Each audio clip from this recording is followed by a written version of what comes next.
내가 공부하는 것에 대해서 조금 설명을 할게. 그러니까 시험 대비를 어떻게 하느냐? 뭐 여러분들이 이전에 뭐 중학교 때부터 학원을 다녔을 수도 있고 과외를 했을 수도 있고 혼자 공부했을 수도 있는데 제가 생각할 때 영어 공부, 특히 고등학교 내신에서의 핵심은 뭔가를 오랜 시간 동안 많은 학생들을 가리키면서 굉장히 많이 생각을 해봤단 말이에요. 그런데 영어 내신 공부의 핵심을 정말 축약하고 축약하고 축약해서 단 하나로만 표현을 하면 나는 결국은 반복이라고 하는 한 단어로 끝나게 되더라고. 어, 한 10여 년 전에 조선일보라고 하는 그 신문사에서 공부 섹션이 따로 이렇게 신문에 이렇게 끼워져서 그 기사 특별 기고문 해갖고 계속 시리즈로 이렇게 올라왔던 적이 있는데 거기에서 내가 읽었던 글 중에 이런 게 있었어. 강남에 저 파라곤이라고 하는, 지금은 파라곤이라는 말을 쓰지 않고 대치동 부분에 거기에 있는 고등학교 학생들 중에서 영어를 끊임없이 1등급을 유지하고 있는 고등학교 학생들 3명을 놓고 인터뷰를 했어요. 기자가. 근데 그 학생들한테 단도직입적으로 물어본 거예요. 어, 당신들이 그 대치동에 얼마나 영어를 잘하는 애들이 많아. 여러분들이 어떻게 1등급을 계속 유지한다고 생각을 하십니까? 해갖고 계속 인터뷰를 했는데 그 결과가 반복이었어요. 거기 인터뷰한 세 학생이 각각이 저는 뭐 30몇 번 시험 범위를 반복합니다. 뭐 40몇 번 반복합니다. 뭐 이런 식으로 이 세 명의 공통점이 반복의 횟수가 극단적으로 많다는 거였죠.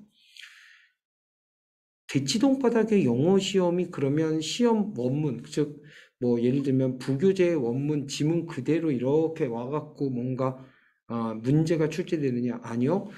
여러분보다도 훨씬 더 그 지문이 변형이 심하게 될 거예요. 그리고 외부 지문도 굉장히 많이 나올 거고요. 그럼에도 불구하고 원문 자체에 충실하게 공부를 철저하게 하면서 반복을 많이 했더니 옆에 있는 친구들보다 훨씬 더 좋은 점수가 났다는 거죠. 변형 문제를 많이 풀었다? 그런 거 아니야. 제대로 많이 봤다는 거죠. 근데 이제 반복을 그런 문제는 뭐냐면 시험 기간에 방법을 어떤 방식으로 하는 것이 점수를 끌어올리는 방법이냐 이거예요. 학교에서 한번 쭉 공부했잖아요. 그 다음에 학원에서도 이제 우리가 쭉 공부할 거잖아요. 그 다음에 여러분이 스스로의 힘으로 나무를 보고 숲을 보는 걸 한 번 반복으로 합니다. 나무를 보고 숲을 본다는 게 무슨 개념인지 아시겠어요? 나무를 본다는 건 좀 가까이 본다는 얘기고, 숲을 본다는 건 좀 이렇게 거리감을 두고 멀리 본다는 얘기잖아요. 나무를 본다는 건 영어 내신 공부할 때 어휘와 문법, 그리고 정확한 해석을 근거로 해서 철저하게 찝어가면서 지문들, 문장들을 본다는 거예요.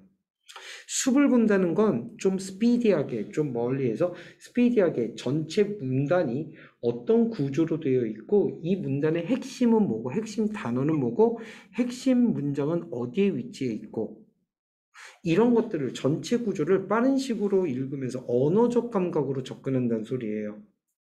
이렇게 나무를 보고 숲을 보는 게 한 번이에요. 그 한 번 볼 때 학교 선생님과 함께 공부했던 그 책의 매트리얼과 저와 함께 공부한 수업 노트와 이런 것들을 옆에다 놓고 또 더 여러분들이 참고할 자료가 있다면 그것들을 놓고 나무를 보고 숲을 보고 이 단어는 이렇게도 더 바꿔 쓸 수 있네. 이 문법은 요런 거네. 그래서 그대로 활용되면 요게 중요한 거고 다르게 표현되면 이렇게 나올 수 있으니까 유의해야 되겠네. 이게 나무 보기, 숲 보기. 전체 핵심이 이거니까 핵심 단어는 요거네. 근데 이 핵심 단어 다르게 표현할 수 있을까? 뭐 이렇게 보면서 내용적으로 접근하는 거. 이렇게 한 번 보는데 걸리는 시간이 꽤 오래 걸릴걸요? 그런데 한 번 반복하고 그 다음에 두 번째 반복할 때는 처음에 봤을 때보다 훨씬 시간이 축약될 거예요. 그쵸? 분명히 축약될 거예요. 그래서 처음 한 번 볼 때는 시험 범위 전체를 커버하는데 예를 들면 뭐 20시간이 걸렸다. 예를 들면 그렇게 보면 이걸 두 번째 반복하면 분명히 10시간 이하로 줄어들 거예요. 확 줄어듭니다. 근데 세 번째 반복하면 어떻게 될까요? 더 줄어들겠죠. 따라서요, 시험 범위를 갖다가 아까 제가 뭐 30몇 번, 40몇 번 보는 애들이 있다고 하는 얘기를 했는데, 뭐 30번 보나 31번 보나 내가 볼 때는 똑같아요. 뭐 중요하지 않아요. 그리고 또 사람에 따라서 자기가 어떤 취약 과목을 갖고 있느냐에 따라서 영어라고 하는 과목에 투자할 수 있는 시간이 다 틀리단 말이죠.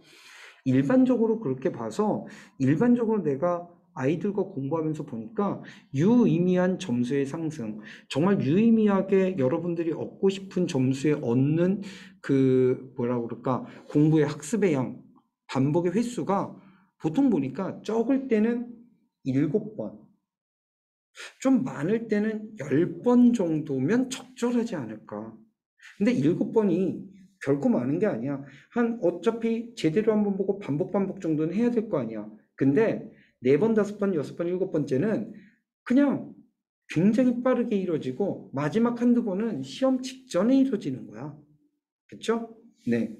그 다음에 이렇게 원리에 충실하게 공부를 했을 때 변형 문제가 어떻게 와도 어느 정도는 이겨낼 수 있단 말이죠. 그러니까 문제에 너무 몰입되지 말자. 문제를 풀지 말자는 소리가 아니라 문제를 얼마큼 풀었느냐가 중요한 건 아니다. 즉, 수학이나 과학 문제, 과학에서 시험 공부하는 듯이 그렇게 접근할 필요는 없다.